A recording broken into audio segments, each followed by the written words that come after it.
The best program I've ever been in, bar none, because it teaches you more about the guest without actually having a guest there telling you what they want.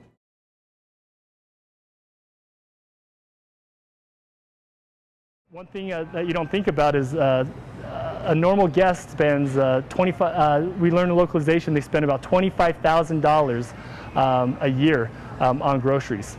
And so when that guest comes in and you don't have an ad item, and they ask to substitute an item that maybe will cost you 20 cents right there, instead of losing a guest, you do a substitute, it costs you 20 cents, but in the long run they come back and you can get that full $25,000 of groceries that person will spend.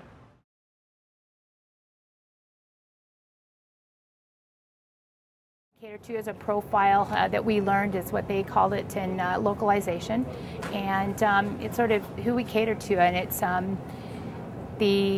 you would have like your Burtons or different things. There's a percentage of our clientele throughout our communities that are looking for certain items. It could be and they're going to spend a little differently. They're going to we don't know where they come from, where they're going to, so this gives us an opportunity to be able to engage in these customers that we have in our community and cater to their needs, and then that takes us to a different level of service that some of these other stores don't provide.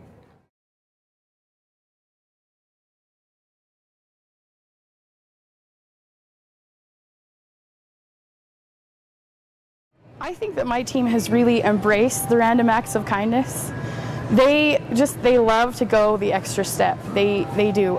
We had an older gentleman come in and he bought 50 bags of the 50-pound wheat, and obviously he couldn't lift them, and we were out, and so he had arranged for his son to come and get them, but things worked out and the son couldn't come, and so two of our team members actually took the wheat to his house and hauled it down to his basement, and he's in here all the time. But I think that my team, a lot of older guests joke about wishing that our baggers could go home with them, and we did. We sent one day, and she just thought that was the greatest thing ever. And so, did she ever come back? Oh yeah, she's in here all the time, and so is the other gentleman who we carried wheat for.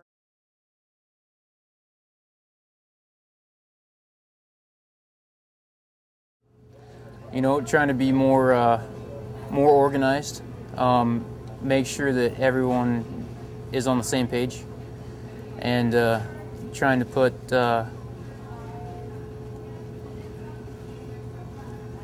give them a better sense of making them feel like they're needed, and they that we are trying to make sure we're not having outs all the time, make sure our store is safe, cleanly, trying to call customers by name, get to know them, ask them what kind of things they like, and if we don't have it, how can we get it for them?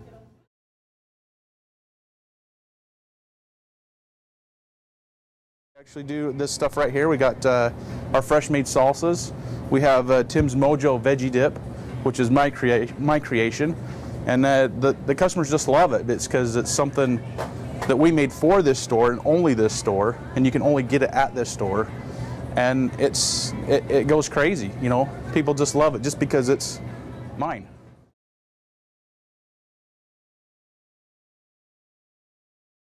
No one can touch our customer service. And again, I think that starts with that team member being happy and translating to the guest.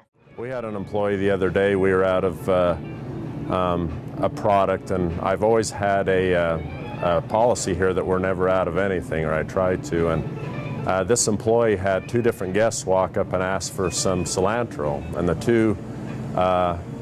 two different guests both walked away disappointed. Well, this employee decided that while these guests were in the store, he was going to run down the street to a competitor, grab some cilantro, bring it back to the store, and try to get it to these two gals before they left the store. And this person was able to make it back and hand the cilantro to the guests and say, "Here, I brought your bouquet," and handed the two guests, and they says, "Where'd you get that?" And the lady, and the person told them that, "Oh, I'm not going to tell you where I went to get it. I just didn't want you to go to another store to go get it, so I went and got it for you." So.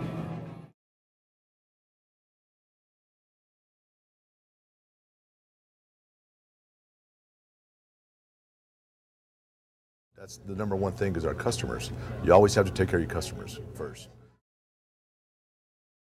I've had a few comments the last couple of days, and they said that they only shop here now. They don't go to any other store, and they love our bread and our cake.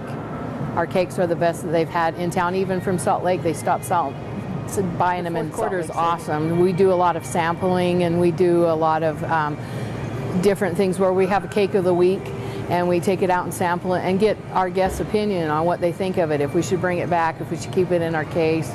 Knowing the different cultures here just in our area has been really helpful for us for the products that we need to make. It's helped me realize more what our company is about and what we need to do for our guests in our area. And it's just helped me gain more knowledge about my job. I would describe it as a learning tool to help better our business and to communicate better with our team members.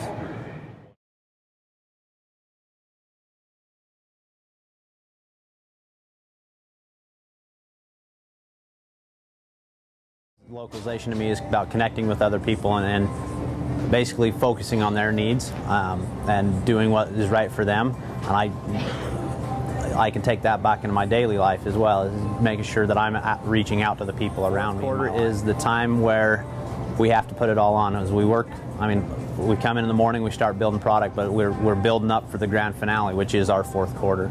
And so it is, I mean, we get prepared for it all day long, and then that's when everything happens. Make it or break it.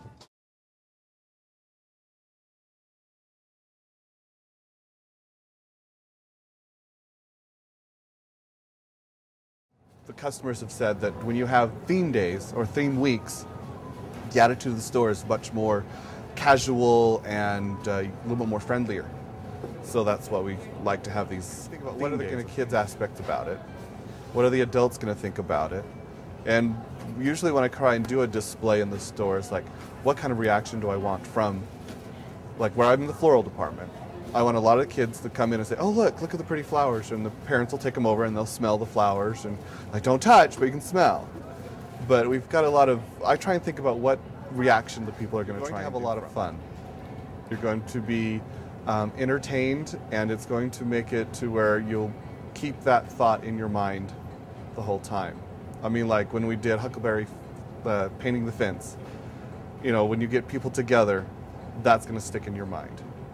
When we made the train go around, things that will be entertaining, but it'll stick to you, and you'll learn something from that.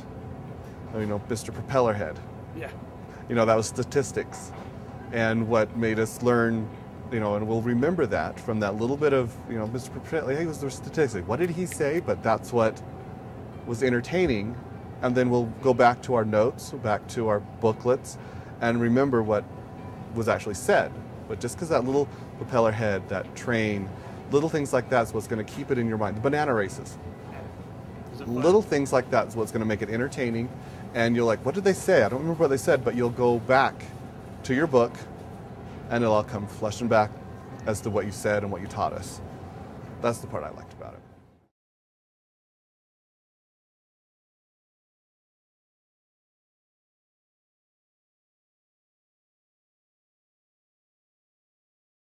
Especially with our huddles and stuff like that, because we talk about specific things that they can do. And since we're talking to them more about just how they should bag or something like that, we're talking to them about things that are not work related. They know that we have a personal relationship with them, and we encourage those personal relationships with the guests as well, and we give them ideas on things to talk about.